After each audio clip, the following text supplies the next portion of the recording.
안녕하십니까. 3월 21일 조성식의 훅 진행합니다. 오늘 제가 공개할 내용은 비상계엄 집행부 노릇을 했던 방첩사 장교들 20명에 대한 검찰 수사 기록입니다. 자, 지금 윤 대통령이 탄핵 여부를 두고 된다 안 된다, 지금 헌재가 많이 시간을 끌면서 지금 온갖 추측이 나오고 있는데요. 오늘 여러분께 들려드리는 이 방첩사 장교들의 수사 기록, 제가 이제 이따가 PPT로도 다 띄워서 보여드릴 건데요. 이 내용을 보시면 이건 도저히 탄핵을 시키지 않을 수가 없다, 기각을 시킬 수가 없다, 아마 이런 판단이 들 겁니다. 아니, 군을 그렇게 동원을 해가지고 실제로 국회로 보내고, 또 중앙선거관리위원회로 보내서 불법적으로 서버를 탈취하려고 했고, 또 불법적으로 정치인들을 체포하려고 했고, 아주 구체적인 계획을 세웠거든요. 예기치 못한 그런 몇 가지 요인에서 실패해서 다행입니다만은, 이건 엄연히 불법적인 친위 쿠데타였습니다. 현직 대통령의 내란 행위입니다. 검찰이 그렇게 규정을 했잖아요. 대통령의 친정이나 다름없는 검찰조차도. 방첩사 장교들의 검찰 수사 기록, 그 조서를 보면요, 정말 생생하게 그날의 현장이 떠오르고, 다시 한번 우리가 경각심을 갖고 냉정하게 판단을 해야 되지 않을까, 이런 생각이 들 겁니다. 제가 이 기록은 비보도 조건으로 사실은 확인을 한 내용인데요. 현재 탄핵 선고가 임박한 만큼 보도의 공익성이 크다고 판단해서 공개를 하기로 했습니다. 그간 비상계엄에 동원된 군 간부들의 검찰 수사 기록이 부분적으로 알려지긴 했지만, 계엄군의 두뇌 노릇을 했던, 기획과 집행부 노릇을 했던 방첩사 관계자 전원의 진술을 공개하는 것은 이번이 처음입니다. 그들의 진술을 5개 주제별로 살펴보겠습니다. 첫 번째는 부정선거 의혹입니다. 자, 이게 윤 대통령이 비상계엄의 주요 명분으로 내세웠잖아요. 자, 먼저 정성호 방첩사 1처장의 진술입니다. 이 사람은 준장진이에요. 이제 준장으로 진급한다는 얘기죠.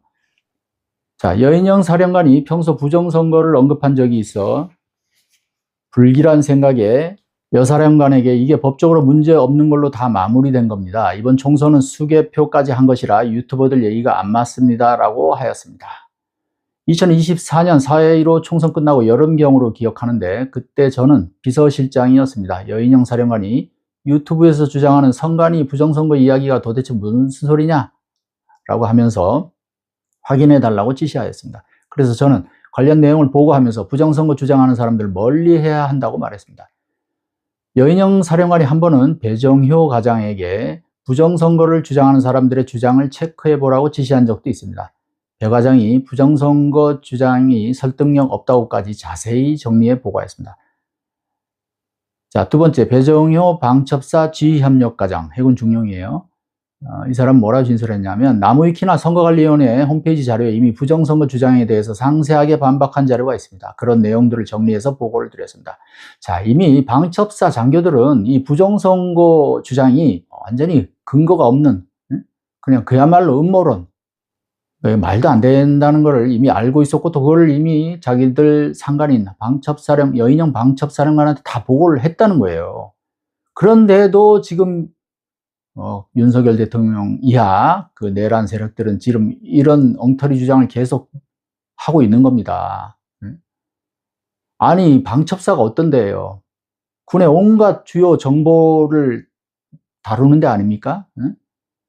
이 방첩사 장교, 방첩사의 정보는 대통령한테 직접 올라갑니다, 예전부터. 이 방첩사 장교들이 지금 아니라고 하는데, 이게 지금 도대체 뭔 소리를 하고 있는 겁니까, 지금? 자, 두 번째 파트는 정치인 등 요인 체포 명단에 관한 내용입니다. 먼저 구민의 방첩수사단 수사조정과장입니다. 계급은 중령이고요. 자, 12월 3일 23시 04분 김대우 단장이, 그래서 김대우 단장은 방첩사 방첩수사단장입니다. 해군 준장이고요. 자, 김대우 단장이 저와 이재학 실장에게, 이재학은 방첩사 방첩수사단 안보수사실장, 계급은 대령입니다. 자, 저와 이재학 실장이 이송 및 구급 명단 14명을 불러줬습니다. 그 14명이 명단, 이건 이제 언론을 통해서 이미 보도가 됐죠. 이재명, 우원식, 한동훈, 조혜주는 전 중앙선관위의 상임위원입니다. 그 다음 조국, 양경수 민주노총 위원장, 양정철, 이하경 민주당 국회 부의장이죠. 그 다음에 김민석, 김민웅 씨는 김민석의 형입니다. 김민석 의원의 형. 그 다음에 김명수 전 대법원장이죠. 그 다음에 김어준, 박찬대, 정청래. 김대우 단장이 체포 명단이라는 표현을 사용하였기 때문에 체포하는 것으로 이해했습니다. 두 번째, 이재학 방첩수사단 안보수사실장의 진술입니다. 12월 3일 23시 04분경 김대우 방첩수사단장이 국민의 중령에게 수첩에 적힌 14명의 명단을 설명하고 있었습니다. 명단에는 이재명, 우원식, 한동훈, 정청래 등이 있었습니다. 자, 세 번째, 김대우 방첩수사단장. 12월 3일 23시경 여인영 사령관이 전화해서 김용현 장관으로부터 명단을 받았으니 수첩에 받아 적으라고 했습니다. 현재는 이재명 대표, 한동훈 대표, 우원식 국회의장, 김어준, 박찬대, 조국 등의 이름이 기억나는데 총 14명이었습니다. 자, 14명은 확실한 것 같아요. 그 다음 여인영 방첩사령관의 진술입니다. 사실 제가 비상계엄 선포 이후 장관님으로부터 명단을 들었을 때 대다수는 대통령께서 평소에 부정적인 말씀을 하던 사람들이었습니다. 체포 대상자 14명. 자, 아까 똑같습니다, 명단은. 그런데 이제 끝에가 한 명 달라요. 정청래가 아니고 권순일입니다. 이 전 대법관인데요. 이재명 민주당 대표 그 선거법 위반 사건에서 대법원 최종심에서 무죄를 선고하게 했던 그런 전 대법관입니다. 자, 이 사람이 이제 거기 들어가 있는데, 자, 이런 14명은 대통령이 평소 안 좋게 얘기하던 사람들이었습니다. 언론엔 정청래 의원이나 김동연 판사, 자, 김동연 판사는 이재명 민주당 대표 위증교사 사건 1심에서 무죄를 선고한 재판장이죠. 자, 그러니까 정청래 의원이나 김동연 판사도 언급이 되는데 이 사람들도 체포 대상자였는가요? 그러니까 여인영 사령관이 그 부분 헷갈립니다. 한번 기억을 정리해서 나중에 말씀드리겠습니다. 자, 그 다음 다섯 번째로 홍장원 국정원 1차장의 진술입니다. 여인영은 진술인에게 불러준 명단에 대해 이재명, 우원식, 한동훈, 조혜주, 조국, 양경수, 양정철, 이하경, 김민석, 김민웅, 김명수, 김어준, 박찬대, 권순일 등 14명입니다라고 진술하는데 이 명단이 맞는가요? 자, 이 검사가 물었어요. 그러니까 홍장원 1차장이 전부 다 듣긴 들었는데 마지막 부분은 제대로 듣지 않아 기억이 잘 나지 않지만 앞서 보여드린 메모에 적힌 인물은 여사령관이 불러준 명단이 맞습니다. 자, 또 묻습니다. 여인영이 진술하는 명단에는 정청래가 없는데 정청래도 당시 여인영이 불러준 것이 맞는가요? 제 기억으로 정청래까지 체포하나라는 생각을 잠시 했었기 때문에 정청래도 명단에 있었습니다. 자, 여섯 번째로 나승민 신원보안실장입니다. 신원보안실장 대령이고 계급은 12월 4일 공공시경 여인영 사령관이 대령 서성훈, 중령 김종일, 중령 윤유중, 소령 김정일 이렇게 4명을 불러주면서 어떤 사람들인지 확인하라고 지시했습니다. 자, 이 사람들은 제가 다시 확인을 해보니까 일부 언론에도 보도가 됐었죠. 서성훈 대령은 중앙지역 군사법원장, 김종일 중령과 김정길 소령은 해병대 박정훈 대령 항명 사건의 군판사입니다. 자, 1심에서 이 판사들이 무죄를 선고했죠. 그 다음에 윤유중 중령은 박정훈 대령 구속영장을 기각했던 그런 군판사입니다. 그때 아주 다들 주변에서 놀랍다는 반응을 보였죠. 왜냐하면 그때 무조건 분위기가 박정훈 대령이 구속될 것 같은, 왜냐하면 대통령실에서 명령을 내렸다. 이런 소문이 파다하게 났었기 때문에. 자, 그런데 어쨌든 그때 군 판사가 영장을 기각했었습니다. 자, 세 번째 파트는 체포 및 구금 계획입니다. 먼저 국민의 방첩수사단 수사조정과장입니다. 12월 4일 00시 38분경 신동걸 등 8명과 자, 이 신동걸은 방첩수사단 군사기밀수사과 통제장교입니다. 계급은 소령이고요. 자, 신동걸 등 8명과 그룹콜을 했습니다. 김대우 단장이 7개 팀 모두 우원식, 이재명, 한동훈 3명 검거에 집중하라고 지시했다. 3명 중 먼저 검거된 인원이 있으면 포박하거나 수갑을 채워 수방사로 데리고 가라고 지시했습니다. 김대우 방첩수사단장 말이 여인영 방첩사령관으로부터 이야기를 들었는데 경찰과 조사본부는 국방부 조사본부를 얘기합니다. 옛날 그 헌병병과 군사경찰에서 최상위 기관이라고 볼 수 있죠. 자, 경찰과 조사본부 측에 이야기를 해서 경찰 100명, 조사본부 100명이 오기로 했으니 지원을 요청하면 된다고 했습니다. 자, 경찰 5명, 국방부 조사본부 2명과 연락했습니다. 12월 4일 15에서 16시 이재학, 노영훈, 송재현과 함께 김대우 수사단장에게 사령관 지시는 위법이라고 말했습니다. 자, 자기네끼리 모여가지고 이런 식으로 이제 의견을 모아가지고 직속상관인 수사단장한테 그런 얘기를 했다는 거죠. 그래서 여기서 이재학은 방첩수사단의 안보수사실장이고요. 노영훈은 방첩사 군사기밀수사실장, 계급은 대령입니다. 그리고 송재영은 방첩사 과학수사센터장, 대령입니다. 그러니까 이 대령 3명, 그 다음에 중령 1명 이렇게 모여가지고 준장인 김대우 방첩수사단장한테 사령관 지시가 위법이다, 이렇게 말을 했다는 거예요. 자, 두 번째, 김대우 방첩수사단장의 진술입니다. 수사관들을 출동시켜서 명단에 있는 사람들을 잡아서 수방사로 이송시키라고 하였습니다. 구민의 과장에게 사령관께 들은 14명의 명단을 알려주면서 해당 인원들을 잡아서 수방사로 이송시켜야 한다고 말했습니다. 12월 3일 23시 30분경 여인영 사령관이 전화해서 합동수사관들을 국회로 출동시킬 것을 지시했습니다. 5명씩 총 10개조가 되었는데 10개조 모두에게 출동할 때 제가 우리가 나가서 체포하는 것이 아니다. 직접 체포하려고 하지 말고 특전사 요원으로부터 신병을 인계받아 수방사로 이송시키는 것이다 라고 말했습니다. 여인영 사령관은 단지 위치 추적만을 요청하였을 뿐 체포나 구금을 지시한 사실이 없다고 하는데 어떤가요? 사실이 아닙니다. 당연히 사령관님이 구금 지시를 하셨습니다. 위치 추적만 하라고 말씀하신 게 아닙니다. 자, 여인영 사령관이 부인을 했죠. 아마 자기 책임을 회피하기 위해서 그런 것 같은데 분명히 구금 지시를 했다는 거예요. 그 다음에 또 검사가 물어요. 처음에는 경찰청 국가수사본부에서 10명만 출동을 한다고 하였는데 나중에 구민의 과장으로부터 경찰에서 연락 오기를 경찰관 50명이 준비되었고 국회로 출동을 시켰다고 했습니다. 총 10개조 49명이 국회로 출동하였습니다. 자, 세 번째로 노영훈 방첩사 군사기밀수사실장의 진술입니다. 12월 3일 23시 30분 여인영 사령관이 지금 수방사 B1 벙커로 가서 한 50명 정도 구금이 가능한 시설이 있는지 확인하라고 지시했습니다. 12월 4일 00시 54분 이경민 참모장에게 B1 벙커는 안 되고 수방사 군사경찰 구금시설, 여기는 방 6개 30명 정도 수용이 가능하다고 합니다. 자, 그런 구금시설이 있다고 보고했습니다. 그런데 이 노영훈 대령은 포고령을 보고 이게 뭔가 크게 잘못됐다는 사실을 알게 됐다, 이렇게 진술을 했습니다. 다음 양승철 방첩사 경호경비부대장, 계급은 중령입니다.